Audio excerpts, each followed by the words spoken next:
Bueno, sobrevive. Hola, papi. Hola, hijita.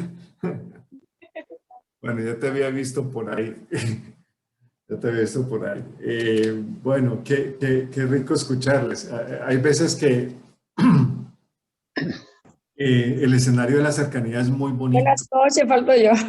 Bueno, Marisol, ¿cómo estás? También vi a Efraín por ahí. Don Efraín, ¿cómo está? Bien, gracias. Hermano, bien, gracias al Señor. ¿Cómo les ha ido a ustedes? Bien, bien, rico verlos. Mire, por ahí ya les veo la carita. Es agradable verle la carita a la gente. Ustedes no saben el significado que tiene para nosotros eh, el poderles ver un instante este proceso, aunque particularmente estoy muy enseñado a manejar estos medios remotos desde hace muchos años, eh, por la naturaleza de mis actividades y todo. Cuando se trata de este proceso de edificación, no saben lo grato que es poder ver un rostro del otro lado, porque no es lo mismo una sesión de negocios, una sesión de trabajo en la cual la gente tiene que hacer algo y pues para eso le estamos pagando o nos están pagando. Eh, y se intercambia esto. Pero este es un escenario completamente motivado en amor y poder verlos y poder recibir sus impresiones para nosotros es extremadamente valioso. Realmente no saben el gusto que nos da, la sensación de cariño que tenemos por ustedes y la sensación de satisfacción cuando del otro lado hay una sonrisa o un rostro preocupado, lo que sea, no importa, con tal de verlos ustedes y no olvidarnos que estamos edificándonos entre seres humanos que viven en la cotidianidad y las circunstancias de este mundo, pero que de una u otra manera estamos aprendiendo a entender que no somos de aquí. Eso es muy grato. Bueno, ¿alguien pudo reflexionar sobre 1 Corintios 10? Y si pudo reflexionar, pues chévere. Si no se anima a hablar, tranquilos que voy a arrancar por otro lado. Yo no sé si a ustedes les quedó claro, si les quedó fácil de digerir, tal vez una idea que quedó mal planteada y quiero replantearla. Es probable que cuando dijimos que la obediencia no necesariamente estaba en la línea de lo perfecto, eh, podría, podría entenderse que la obediencia está en la línea de lo imperfecto. Y pues ni más faltaba, la obediencia es algo que se requiere. Sin embargo, si es algo que también obedece a un proceso. Yo muchas veces uso el ejemplo, y tal vez en algunas otras enseñanzas lo habrán escuchado, que cuando uno le pide algo a un hijo, y perdónenme los hijos, no es un ejemplo, sino fue lo que se me ocurrió. Tengo otro y son los únicos dos que tengo, pero cuando uno le dice que haga algo a un hijo, y un hijo lo hace cuando él quiere y como él quiere, no podemos decir necesariamente que es obediencia, pero él hizo lo que le dijimos. ¿Sí? Hijito, que lave la loza, eso se le dijimos el viernes y el domingo la lavó. Entonces, de alguna manera, ¿hizo lo que le pedimos? Sí, lo hizo, pero no necesariamente eso significaba que fuera obediencia. Y tal vez hoy vamos a completar esta idea para que no vayamos a salir de contexto y de pronto pensemos que estamos hablando de obediencia y desobediencia de una manera que no es correcta. Creo que hubo un problema allí en Barranquilla porque se desconectó Judy y, y Efraín, y mi hijo no se ha podido conectar, ni Grace, ni ninguno de ellos. Entonces creo que deben tener algún problema de internet allí en Barranquilla. Pero bueno, entonces no estamos diciendo eso.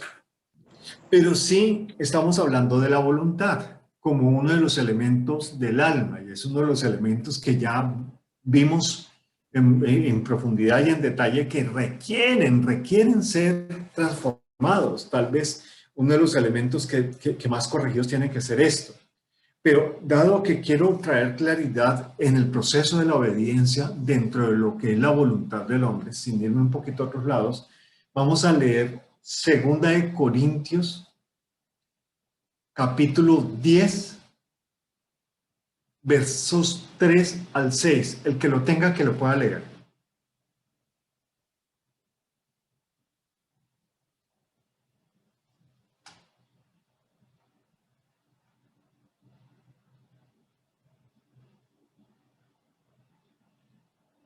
Listo, Andrea. 10:3 al 6. Sí, Andrea estaba tratando de leer, pero el dedo no apunta bien. No, es que no, iba a preguntar que cuál era. Ah, segunda de Corintios 10, 3 al 6. Ok.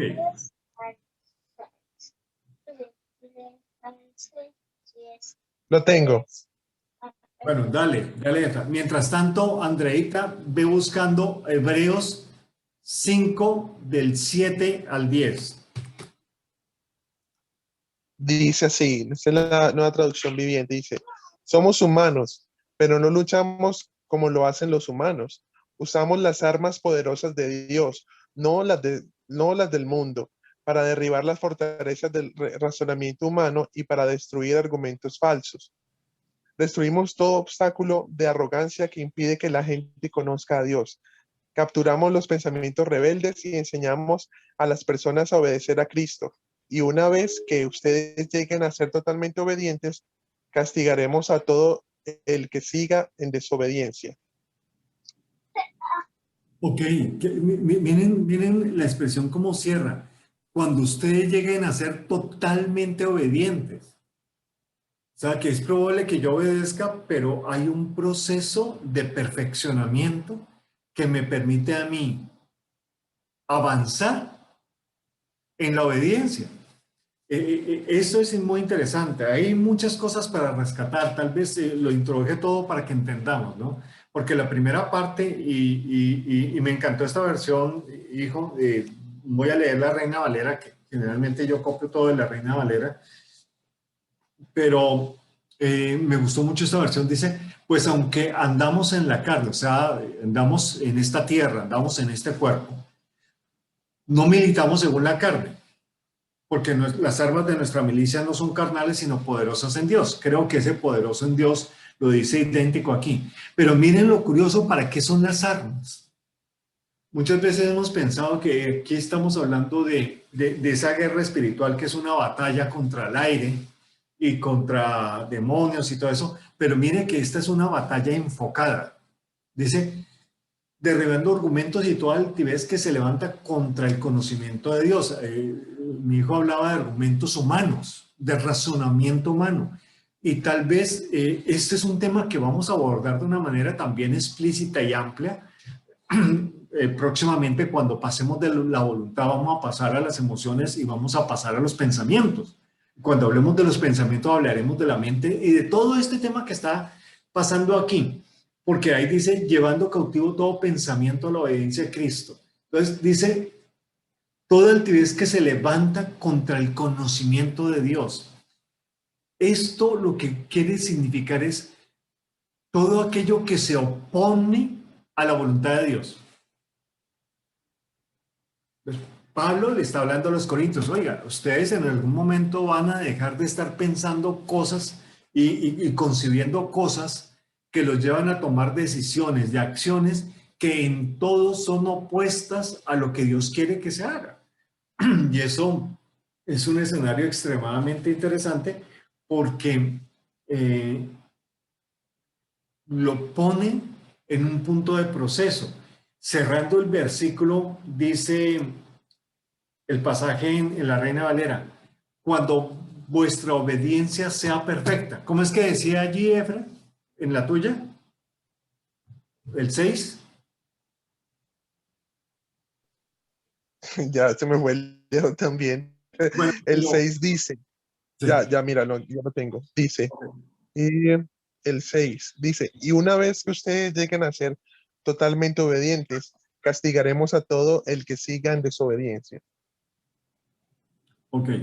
Miren que cuando lleguen a ser totalmente obedientes, entonces ese totalmente obedientes o vuestra obediencia sea perfecta, es que hay una obediencia que se perfecciona. Hay una obediencia que aquí ya está conectándose mi amada esposa, mi preciosa compañera mía de toda la vida, mi amadita. Estábamos en un webinar de Rema.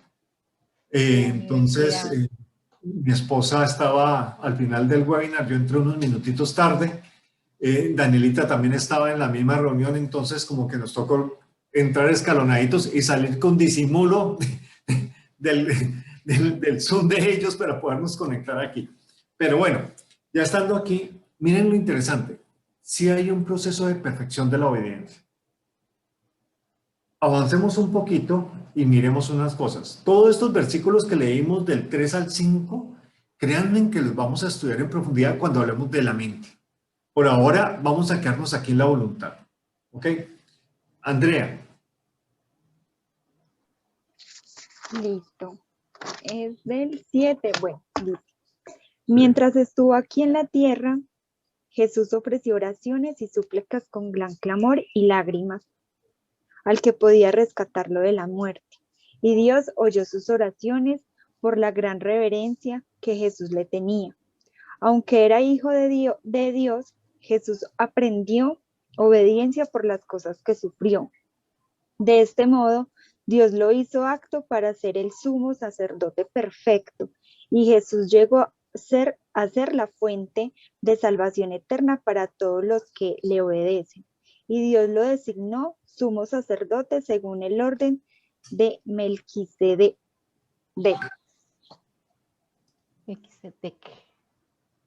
Bueno, mira qué interesante esto.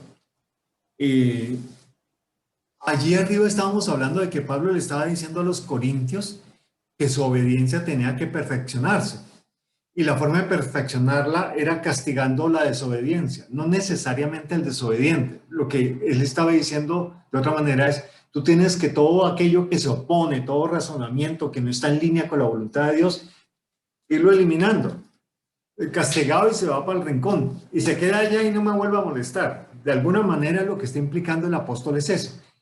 Ahora en este otro pasaje, ya el que está puesto al centro es el mismo Cristo, pero el Cristo encarnado. Está hablando de Jesús y dice de él, me gustó mucho la versión, como no la tengo aquí voy a repetir algunas cosas en la Reina Valera, pero que no cambia la idea, aunque se diga en otras formas gramaticales. Dice aquí, y Cristo, Hebreos 5, 7 al 10, yo se los copié ahí en el chat para que lo tengan. Yo sé que alguien va a seguir tomando nota ahorita en el chat, entonces no hay problema.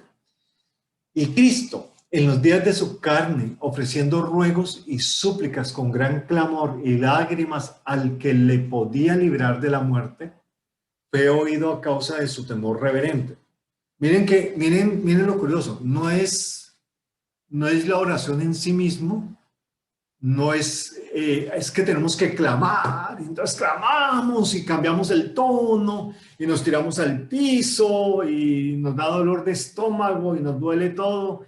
Y no es ese clamor, miren que el clamor del que aquí hablaba era, o la razón de haber sido oído es que él iba con un temor reverente. Un temor reverente no es inclinarse, un temor reverente es que mi ser interior se pone sumiso delante de Dios. Y adivinen ese sumiso a qué hace referencia. Cuando uno habla de obediencia,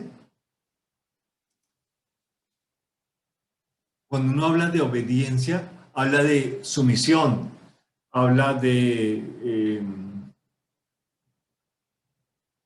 ahora a mí se me olvidaron hasta los sinónimos de esto. Entrega, pastor. No necesariamente. Cuando se está hablando de obediencia, estamos hablando más de expresiones como estar sujetos cumplir. estar de acuerdo con, ¿cierto? Está hablando más de sumisión, sumisión es ponerme bajo la autoridad de otro, eso es obediencia. De hecho, cuando se habla de obediencia, se habla de escenarios de autoridad. Los escenarios de autoridad, pues siempre se ha puesto dentro de la escritura como tipos y símbolos de lo que es la autoridad divina. Están los padres, los esposos, los amos, los gobiernos, los gobernantes y por supuesto Dios. Están como figuras de autoridad. Entonces, como que la obediencia tiene mucho que ver de estar en ese proceso de autoridad. Es como lo interesante aquí. Volviendo al pasaje. Entonces, aquí está hablando de que ese temor reverente es que aún él, siendo quien era, se había puesto completamente sumiso ante el único que lo podría librar. ¿Que quién era? Era el Padre. Él no se ponía a irse por las ramas, como yo que voy a explicar un concepto, entonces me voy por las ramas hasta que llego al tronco y de pronto sí. No, él iba al punto. Él decía, yo tengo que hablar es con mi Padre. Y la misma escritura explica eso. Dice, y aunque era hijo, y ese hijo lo coloca con mayúsculas, no está diciendo, aunque era uno de los hijos de Dios, sino está diciendo, aunque era el primogénito, el unigénito, hijo de Dios, se está refiriendo a él, por lo que padeció, aprendió la obediencia. Oye, entonces, obediencia no es algo que simple y sencillamente me dijeron haga tal cosa y lo hice. Obediencia es algo que yo tengo que ir aprendiendo. Y luego dice, y habiendo sido perfeccionado, vino a ser autor de eterna salvación para todos los que le obedecen. Y viene bonito este rejuego de palabras. O sea, él fue un estudiante de la obediencia, por decirlo así. Y gracias al proceso que él hizo, ¿cierto? Alineando su obediencia a la voluntad del Padre, ya una vez perfeccionado, entonces, siendo el salvador de otros, una de las condiciones que esos otros también debían de cumplir, porque él lo había hecho, y eso era lo justo, es que esos otros fueran obedientes. Y eso es lo que se nos pide a nosotros, ser obedientes. Y por eso es que él enseguida dice que fue declarado por Dios sumo sacerdote según el orden de Melquisedec. Yo digo, esta declaración tiene un contexto de atemporalidad y tiene un contexto de eternidad y tiene un contexto de temporalidad en sí mismo. ¿Por qué? Porque antes de Melquisedec fue Cristo. Sin embargo, aquí él lo nombra sumo sacerdote, pero el propósito de introducirlo como sumo sacerdote era para poder equiparar para el hombre, ¿cierto?, que había obedecido un acto religioso o un acto ritualista o un acto tradicionalista o un acto legal, de que solamente el sumo sacerdote entraba al lugar santísimo y solamente el sumo sacerdote, por lo que llevaba en su mano y lo derramaba en el lugar santísimo sobre el arca del pacto, ¿cierto?, era que podía darse por enterado que el pecado del pueblo de Israel era cubierto. Aquí, al colocarlo como sumo sacerdote, lo que está dando es el contexto de lo que sucedió con Cristo, de que su obediencia fue tal que él mismo se entrega, su sangre es derramada, ¿cierto?, en la cruz, pero él se presenta, dice que en el tabernáculo no hecho de manos, o sea, en el propio trono de su Padre se presenta, y se presenta con su sangre, ¿cierto?, y la coloca como testimonio de que la deuda está pagada. Como en lo que había dicho Dios, cuando todo era un símbolo y una figura, el sumo sacerdote era el único que podía hacer esto. Por eso es que aquí coloca el contexto de obediencia de Cristo a ese punto. Y uno piensa, Dios mandó a su hijo a morir y el propósito era que muriera. No, el propósito no era que muriera. El propósito de Dios siempre fue que su hijo fuera la forma de dar a conocer al Padre que no podemos ver. Porque el Padre es invisible para nuestra condición de carne. Por eso en el versículo anterior y en este mismo hay un contexto de carne. El versículo anterior dice, pues aunque andamos en la carne, ¿cierto? Y está incluyendo la raza humana. Y en este versículo dice, y Cristo en los días de su carne, si ustedes se dan cuenta, coloca el contexto de las limitaciones de la carne. Entonces, nosotros en nuestra carne no podemos ver al Padre, pero sí podemos ver al Hijo. ¿Por qué? Porque el Hijo fue tan humano como nosotros. Entonces, el Padre, su propósito era mostrarse y la forma de mostrarse tuvo que ser en su Hijo. Y ahora que su Hijo tuvo un periodo de tiempo en la tierra, un poco más de 30 años, ya parte y deja el Espíritu Santo para que sea mostrado. Pero el proceso no tanto fue, wow, Cristo vino a morir por mí, no. Cristo vino para que la voluntad del Padre se pudiera cumplir. Cristo vino para que la voluntad del Padre se pudiera cumplir. Pero tuvo que aprender la obediencia durante su vida encarnado en Jesús.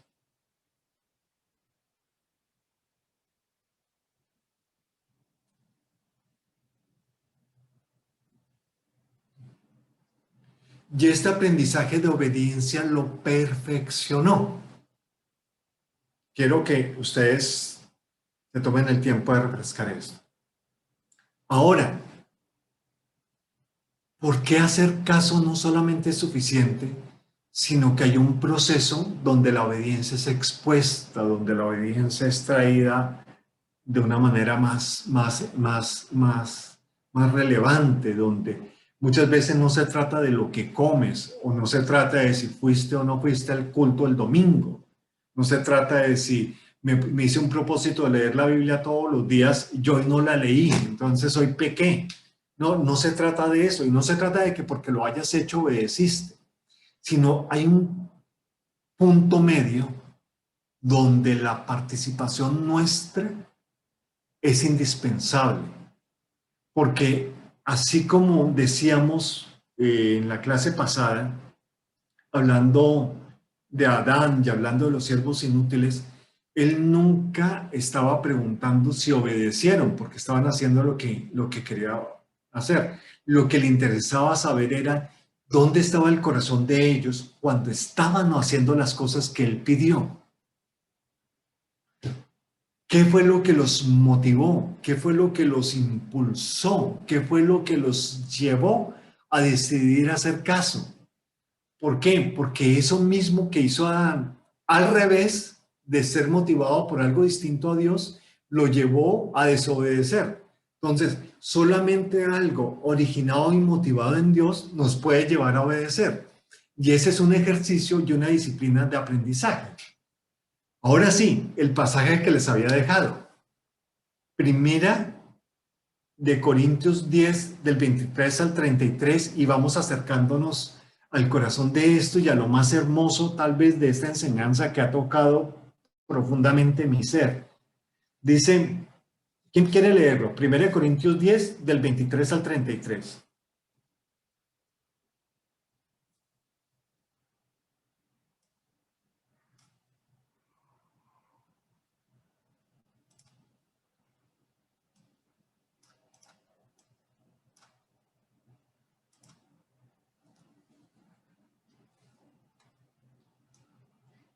Primera de Corintios 10 del 23 al 33. Sí. Oh, un momento. Un momentito. Dice.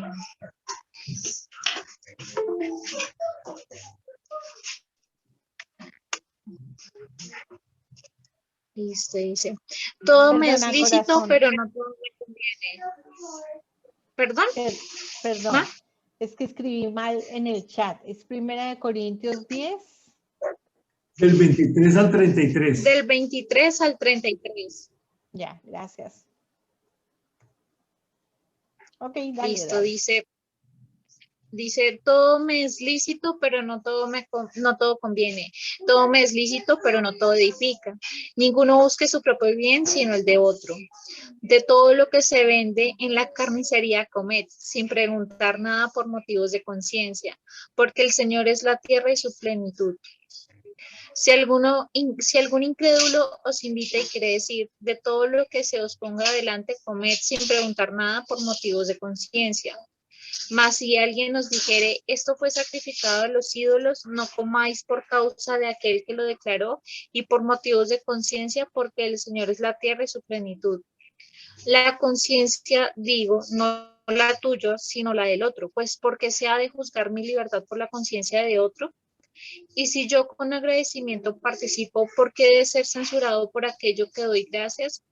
Si pues coméis o bebéis o hacéis otra cosa, hacedlo todo para la gloria de Dios. No seáis de tropiezo ni a judíos, ni a gentiles, ni a la iglesia de Dios. Como también yo en todas las cosas agrado... me perdí, perdón. Como también yo en todas las cosas agrado a todos, no procurando mi propio beneficio, sino el de muchos para que sean salvos. Qué bonito. Mira que comienza con una expresión de todo me es permitido. Y termina con una expresión de que muchos sean salvos. Y lo siguiente que dice él es, todo me es permitido, todo me es lícito, pero no todo conviene y no todo edifica. Entonces pareciera que si yo encierro estos dos elementos, el primero y el último, yo podría construir una expresión que diga, aunque todo me es permitido, no todo lo que hago conviene y edifica. Por lo tanto, debo hacer aquello en razón a la conciencia de muchos para que sean salvos. O sea que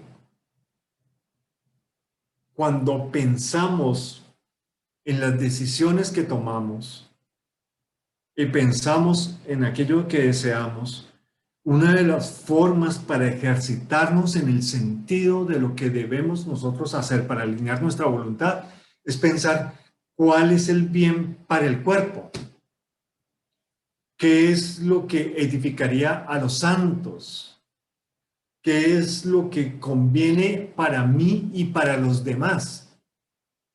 Porque si te das cuenta, ni siquiera, y miren que esto va a golpear un poquito la religión de nosotros, ni siquiera era malo que él comiera de lo que supuestamente habían dedicado a los ídolos. Porque ahí lo dice la Escritura. Dice en el 28, mas si alguien os dijere esto fue sacrificado a los ídolos, no lo comáis por causa de aquel que lo declaró y por motivos de conciencia, porque del Señor es su tierra y su plenitud. ¿Qué es lo que está diciendo de él? Lo que está diciendo es, no hay nada que no haya sido creado por Dios. Entonces, ¿cómo podemos llamar algo creado por Dios como malo? Solo lo que en la conciencia del hombre se haya catalogado como malo. Porque pongan ustedes atención, y mire cómo amarramos el tema, lo que comió Adán en Edén fue el mal y el bien. Y él es el que coloca las reglas del mal y el bien. Adán y la raza humana, todos nosotros. Dios no estaba diciendo eso, porque Dios había hecho una creación donde él concluyó diciendo, y vio Dios que todo era bueno. Hasta el dichoso árbol del conocimiento del bien y del mal era bueno. Fue lo que sucedió en el interior de Adán, lo que lo convirtió en algo malo, y todo partió de la definición, determinación, razonamiento y decisión voluntaria de Adán de oponerse a lo que Dios le estaba dando y querer lo suyo propio. Esta definición de todo me es lícito y todo no conviene o no todo edifica, está introduciendo en el versículo 24 la expresión contraria. Ninguno busque su propio bien, sino el del otro.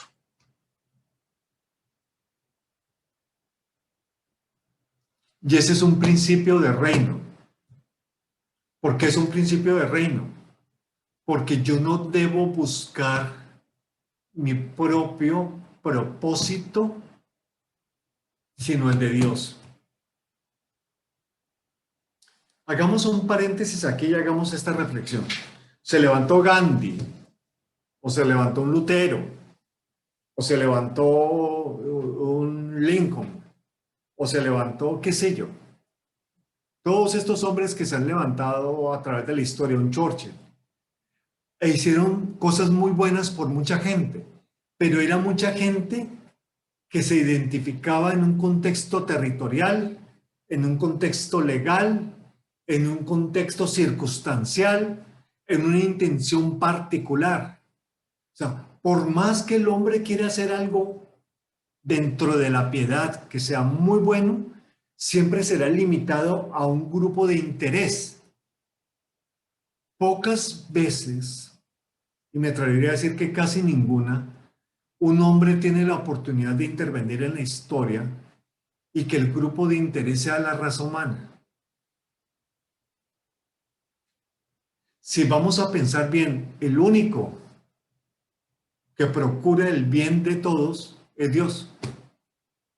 El único que puede ver de manera global, sin tener la limitación de los tiempos, sin tener la limitación de los espacios, sin tener la limitación del desconocimiento de las personas, es Dios. Y todo lo que Dios hace de su voluntad es para el bien. Por eso dice, por allá creo que es en Miqueas, que su buena voluntad es el bien nuestro. O sea, su buena voluntad es el bien nuestro. En el fondo, Dios es el que tiene la potestad de generar lo bueno para todos. Si un hombre logra alinear su corazón con esa voluntad, lo que va a producirse de ahí se va a originar en Dios y va a dar los frutos que Dios ha preparado desde el comienzo.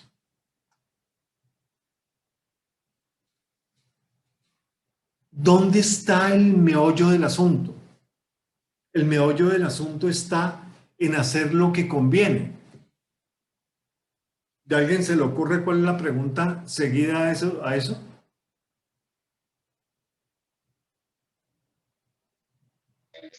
¿Qué conviene? Claro, o sea, uno dice, bueno, ¿y qué es lo que conviene? Entonces uno dice, bueno, ¿y qué es lo que conviene? Bueno, Pablo hizo tremendo discurso ahí en 1 Corintios 10, nos dejó pensando en todas las cosas y que los temas de conciencia y que los temas no sé qué, y una voluntad alineada y todo eso, pero ¿cuál es eso? Y Pablo lo resume de una manera muy sencilla.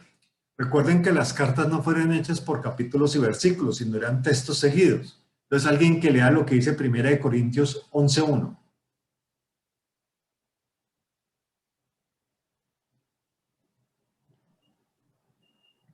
Sed seguidores de mi ejemplo, así como yo de Cristo. Yo os alabo, hermanos, que en todo os acordéis. Ahí está nada más. Sed seguidores de Cristo, así como en ejemplo, así como yo soy de Cristo. O sea, sigan el ejemplo de Cristo, vivan el ejemplo de Cristo, así como yo, o el ejemplo mío, así como yo vivo el ejemplo de Cristo. En otras versiones dicen, oiga, imítenme a mí, así como yo imito a Cristo. Ese imíteme no es arremedar, no es eso como cuando era chiquito uno, ¿cómo era? Arremedar era que decía uno, que empezaba uno a hacerle los gestos hasta que le sacaba la piedra al otro. No se trata de arremedar. ¿Por qué? Porque nunca seremos Cristo. Escúcheme en esto. William Martínez nunca será Cristo. Pero si sigo la línea de Cristo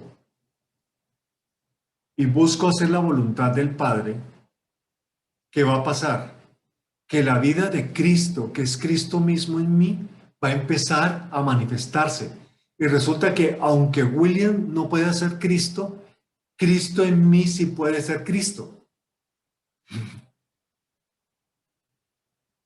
¿Suena claro? ¿Suena enredado? Cristo en mí sí es Cristo. aunque yo nunca pueda ser Cristo. O sea, mi ser interior debe morir. Mi antiguo hombre, hay que darle duro y parejo, todos los días, todos los días, todos los días, todos los días, para que tengamos Yo le de obediencia. perdón. No, tranquila, no te preocupes. Yo lo interpreto, o sea, como que por más esfuerzo que yo haga humanamente, nunca voy a ser Cristo porque yo soy yo. Pero si dejo que Cristo sea en mí, pues sí va a ser porque Él es. Porque Él es. Exacto, esa es la clave, tú lo has dicho, el yo soy en nosotros, pues será el yo soy. Y será lo que se manifieste. Por eso decíamos expresiones como, es interesante que Él crezca y yo mengüe. Un Juan Bautista sin mucho entendimiento ni mucha revelación fue iluminado en eso. Entonces, uno realmente si va a pensar qué sería una vida significativa en términos de espiritualidad, sería aquella vida que se ocupa en conocer y alinearse en obediencia a la voluntad del Padre. Una vida significativa en términos de espiritualidad es la que se ocupa de conocer y alinearse en obediencia a la voluntad del Padre.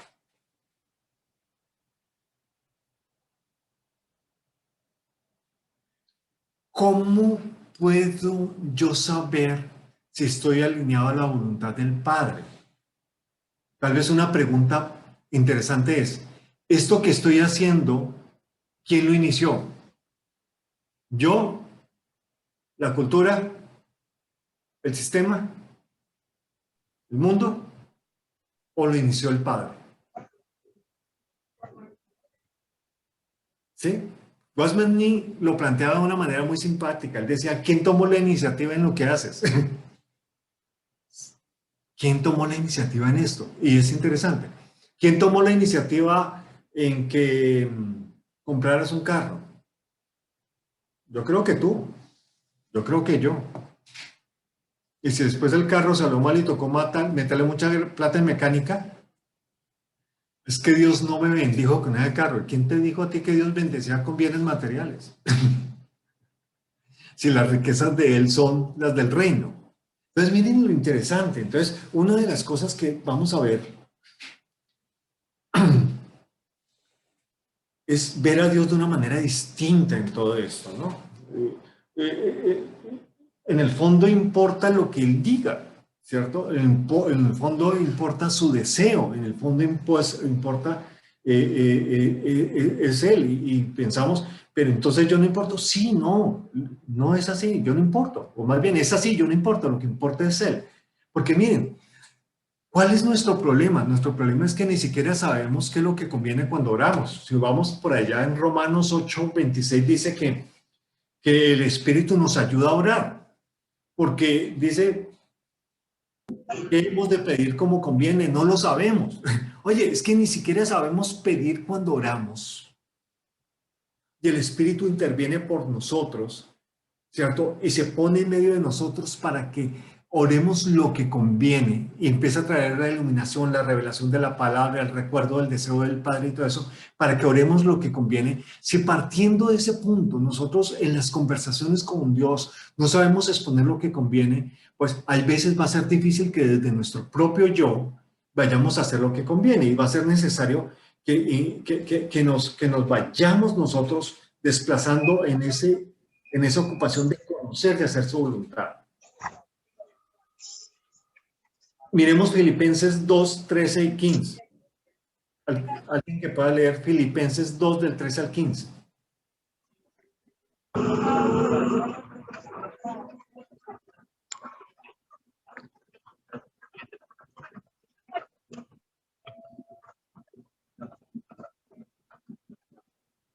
El que lo tenga, Estelita prendió su micrófono, si lo tienes lo puedes leer. Ella está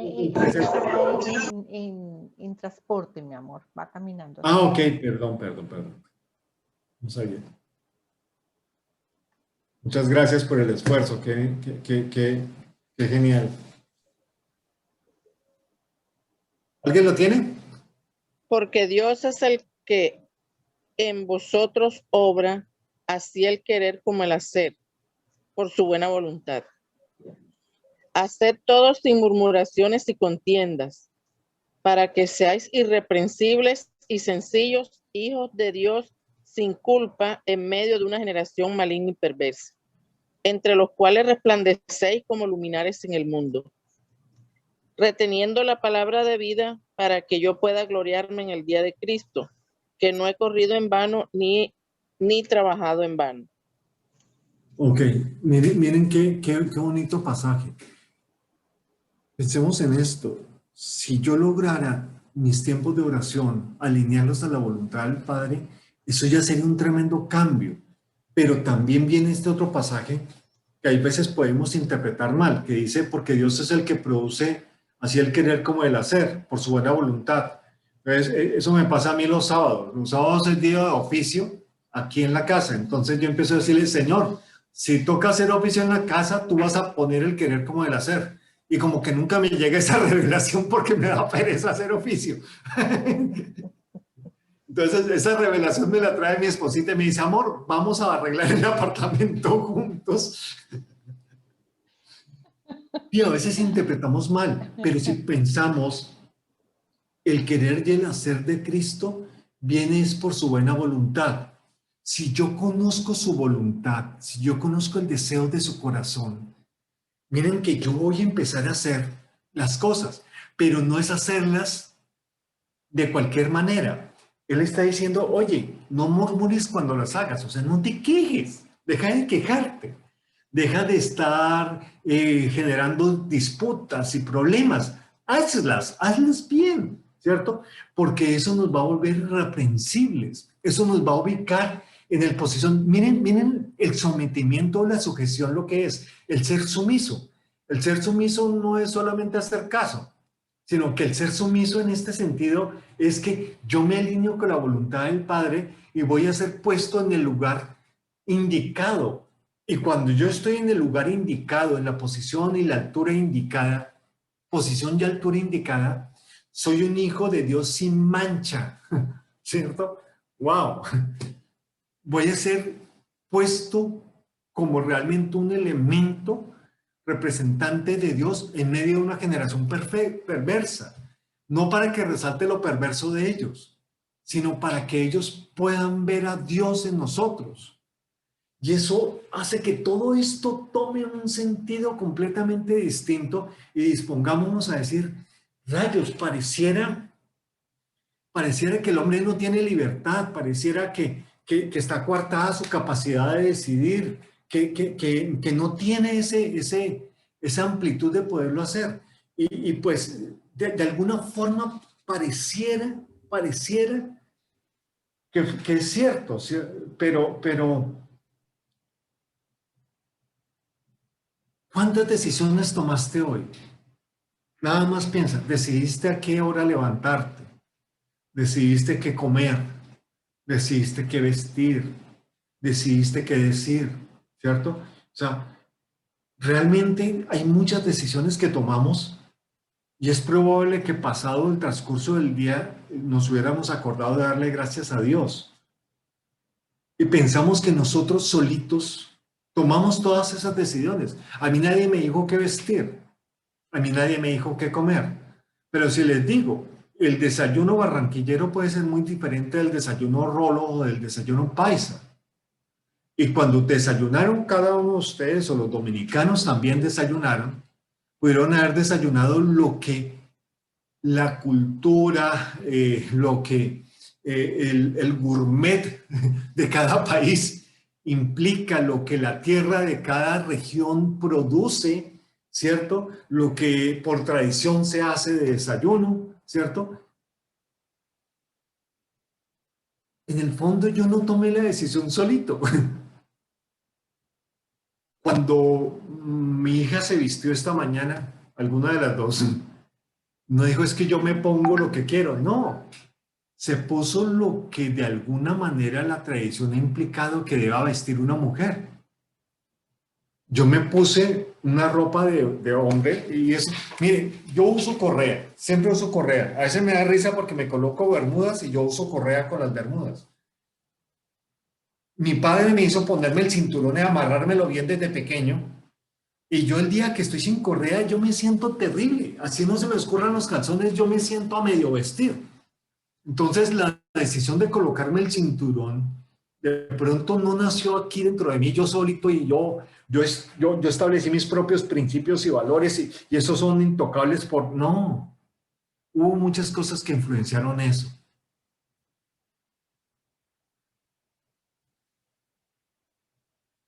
Hay una palabra por ahí que utilizamos mucho, y voy a ir cerrando con esto, que es la expresión del libre albedrío. Empezando, eso no lo vas a encontrar en la escritura. Eso no existe en la escritura. Y peor de todo, hombres de ciencia han hecho experimentos para determinar el libre albedrío.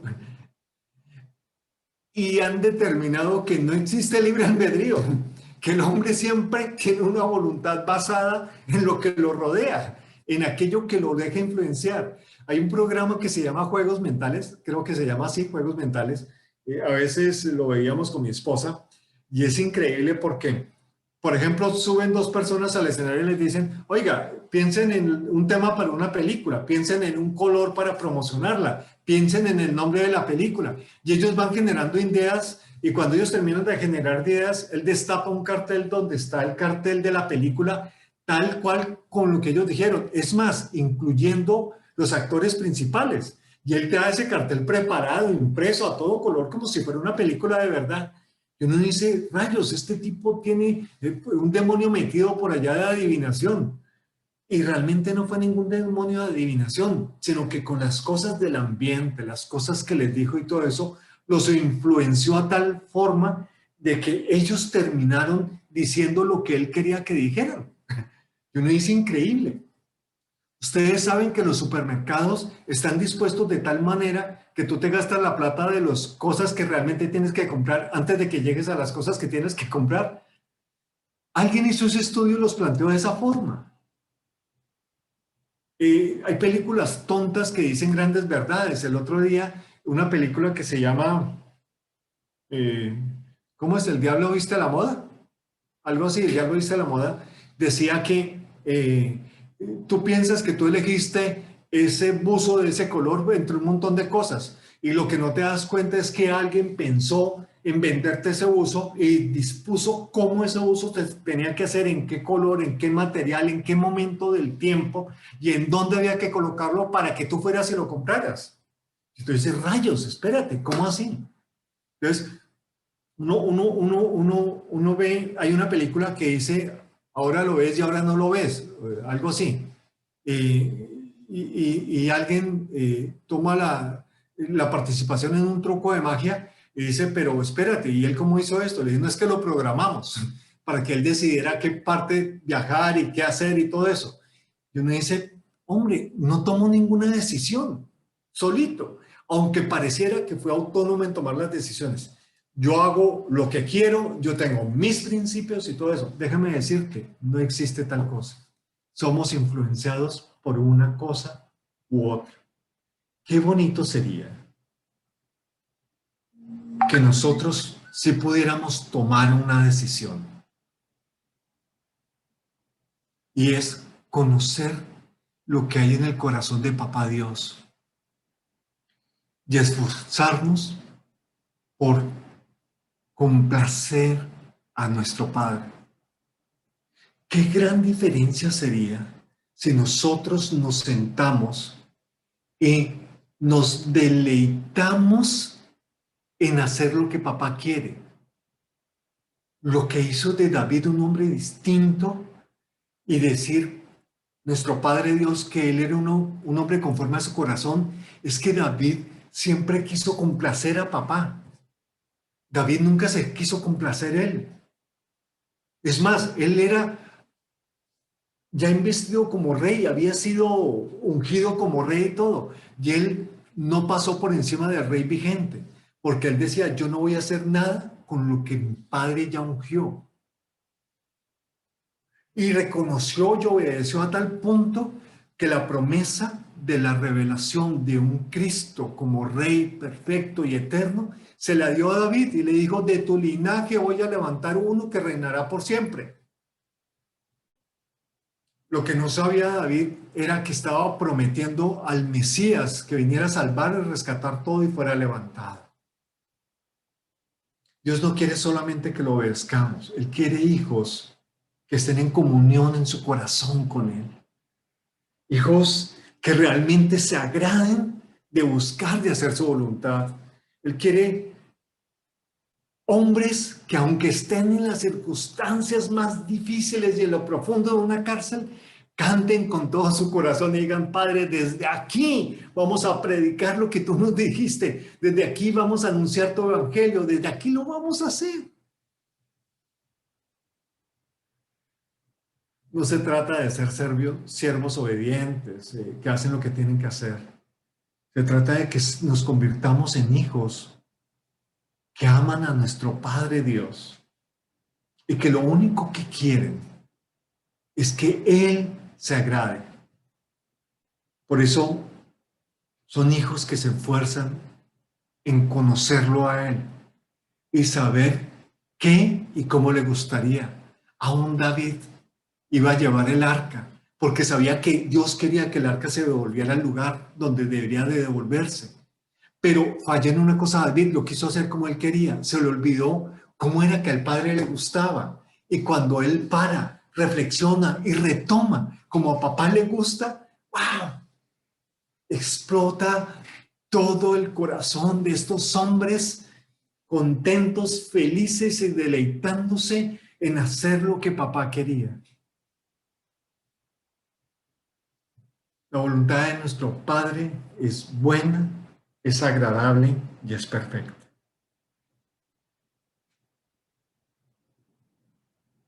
Tal vez es tiempo de levantar expresiones como las del salmista. Aunque él no vio cumplida la promesa, tal vez él sí cantó: bienaventurado el hombre que teme a Jehová y en sus mandamientos se deleite en gran manera.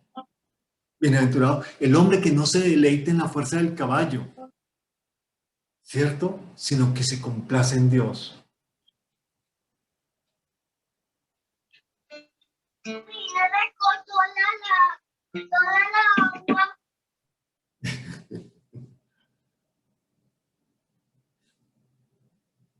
Lo que va a marcar una diferencia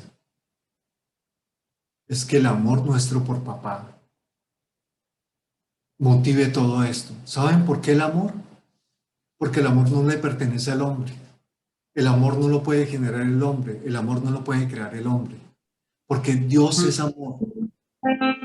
Y solamente es potestad de Él entregar ese amor.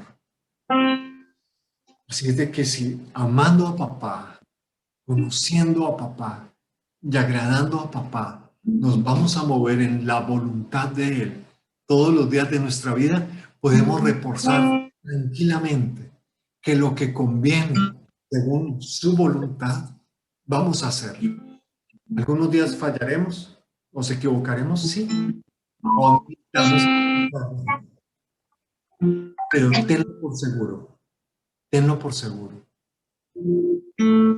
que en esa comunión que Él perfeccionará de día en día, de día en día, de día en día, tú y yo terminaremos comprendiendo la forma de vivir cada día para que una sonrisa explote en su rostro, porque somos